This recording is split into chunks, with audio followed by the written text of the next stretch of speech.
Վարդան Մարգարյան 14-34 ընտրատեղանոցի հանձնաժողովի նախագահ։ Պարոն Մարգարյան, առաջին հերթին քննչական իր գործողությունները են տեղի ունենում այստեղ, ինչ է եղել, ինչ նկատել։ Մեկը նկարել էր ցուցակը ընտրողների, որտեղ որ մայրը ստորագրել էր որդու փոխարեն, որդին էլ հասկացել էր, որ մայրն է ստորագրել իր փոխարեն, կանչեցինք մորը, տարիքով կին էր, եկավ եւ ասաց, որ այո, ես եմ ստորագրել, մենք էլ որոշում կայացրեցինք հանձնաժողովով, որ որդին է ստորագրի մոր անվան դիմաց, ստորագրեց, քվեարկեցին գնացին։ Իսկ դա նկարահանվեց ցուցակները վստահված անձանցից մեկի կողմից, տեղադրվեց պայքերում, ըստ այդմ քրեական բազա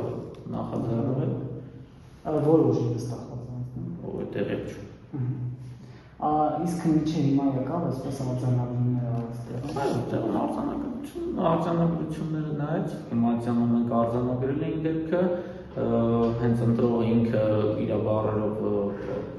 ասել էր ինչպես արձանագրենք, որ իմ փոխարեն պատահաբար մայրս է ստորագրել, արձանագրել ենք քննչական գործողությունների շրջանակում ուսումնասիրեցին Մատյանը, ուսումնասիրեցին ցուցակը, գրություն գալոցի գնաց։ Այսինքն դուք են հանձնաժողովը առաջարկել է, որ որդին էլ նոր փոխարեն ստորագրի հանձնաժողովի նիստ տեղում արեցին, որ իրավունք ունենք, նիստի շրջանակում որոշում կայացրեցինք, որպեսզի տղան էլ նոր փոխարեն ստորագրի քվեարկի գնի։ Իսկ որ հոդվածով Ես հոդված։ Իսկ բուն ընտրական process-ից բարելիցանից ինչ տվյալներ ունեք, քանի արդեն մասնակցել։ Ընտրատեղանոցն ունի 1059 ընտրող, այս բանին արդեն մասնակցել են ընտրության 615-ը, լավ ցուցանիշ է, ընտրողների հոսքը դեռևս չի դադարել, ճիշտ է ժամով պայմանավորված արդեն պասիվացել է հոսքը, բայց դեռևս մասնակցում են ընտրության ընտրական պրոցեսը ընդհանուր առմամբ անցել է հարթ։ Նախկինում եղել է հանձնաժողովի կազմում ակտիվությունը համատեղ նախորդություն։ Այո, սա արդեն 4-րդ անգամն է հանձնաժողովի նախագահ լինում,